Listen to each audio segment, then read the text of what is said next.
Gus. Ya, ini kalau kayak gini kan enak kita Gus bahasan kita.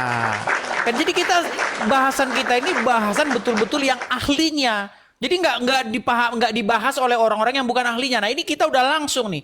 Jadi terima kasih Gus. Jadi intinya kita sudah dapat bahwa Muhammad itu sebagai robnya umat Islam. Bukan berarti Muhammad itu pencipta, enggak gitu loh.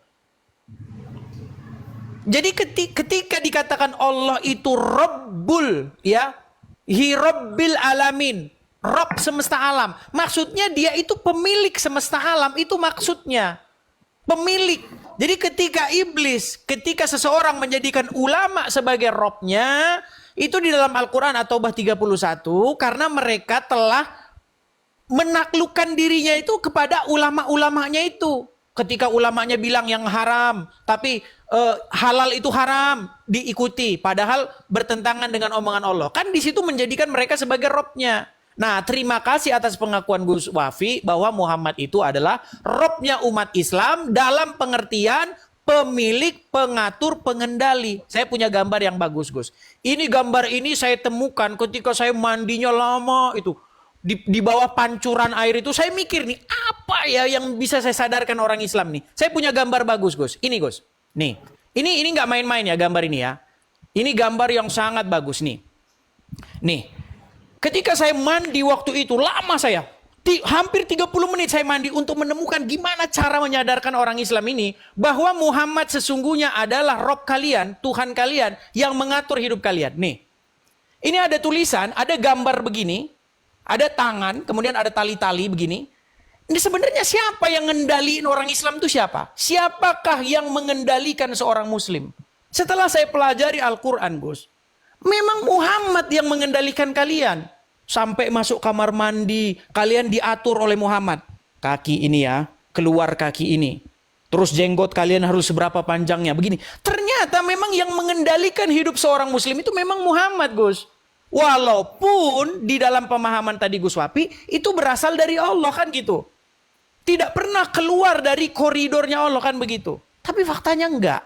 Faktanya enggak. Di dalam Al-Quran, darah itu haram. Tapi darah Muhammad diminum oleh pengikutnya.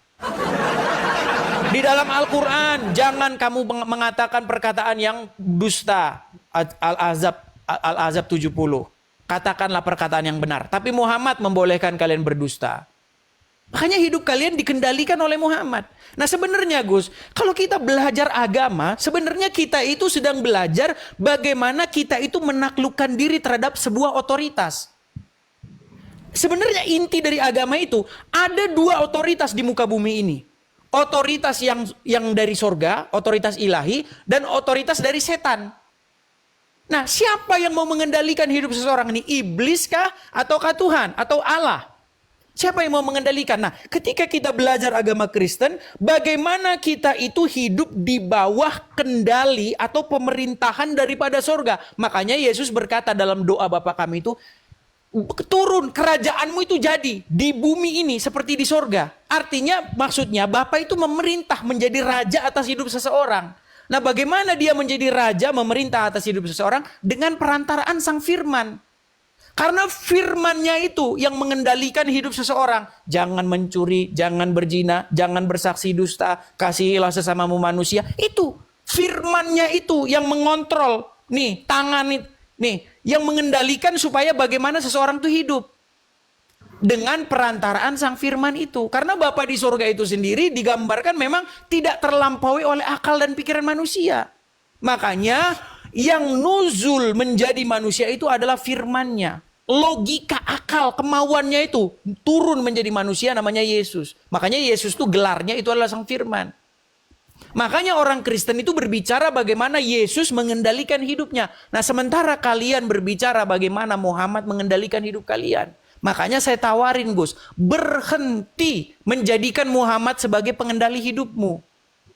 Jangan jadikan Muhammad yang mengatur hidupmu, tapi harus Yesus yang mengendalikan hidupmu. Karena Yesus datang dari surga. Nah Muhammad datangnya dari mana? Ketika kamu menjadikan Muhammad sebagai pengendali hidupmu, menjadi Robmu, menjadi Tuhanmu, sesungguhnya ini yang dikatakan di dalam Bible, kamu telah menjadikan ilah lain di sampingku. Gitu Gus. Nah, berhubung ini saya sudah mau berangkat sekolah, nganter. Loh, Ini belum nanti saya penutup. jawab.